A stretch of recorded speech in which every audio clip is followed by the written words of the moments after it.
Здравейте, фенове на любимата телевизия TV7. Ето, че предполовихме ноември и сега ще видим какво време ни очаква до края на месеца. Тази седмица повече слънце ще има над Западна и Централна България в следобедните часове.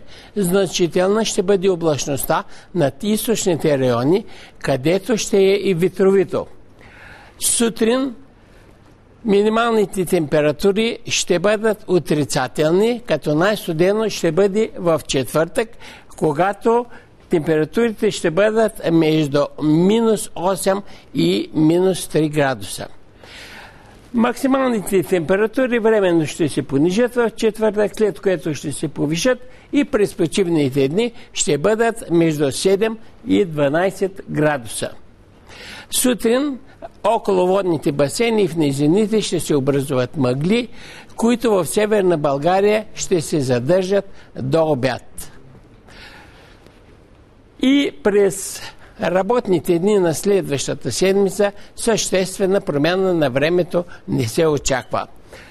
Слънцето в следобедните часове ще бъде топло. Сега да видим времето в планините. Тук ще бъде много приятно. Ще има повече слънце и ще бъде почти тихо. Особено приятно ще бъде в високите планински части над 1200 метра. Затова не се колебайте, дами и господа, планините ви очакват. Промяна на времето ще настъпи в края на следващата седмица. Тогава облачността от северо-исток ще се увеличи и вятърът ще се усили. Температурите ще се понижат. Ще завали отначало дъжд, който в края на месеца ще премине в сняг и ще се образува снежна покривка. Сега малко допълнителна информация. Напомням ви, че днес започват коледните пости.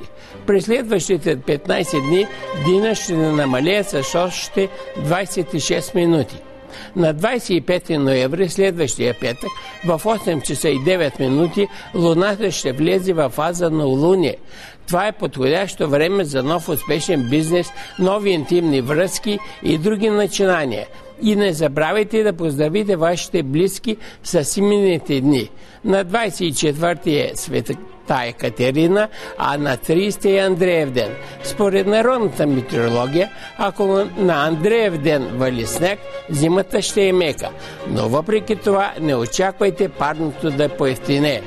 Това беше прогнозата за времето до края на ноември по любимата ви телевизия. Сега чаровната Жана ще ви омайва със сладки приказки. Аз ви желая хубави дни и нощи с TV7, дами и господа.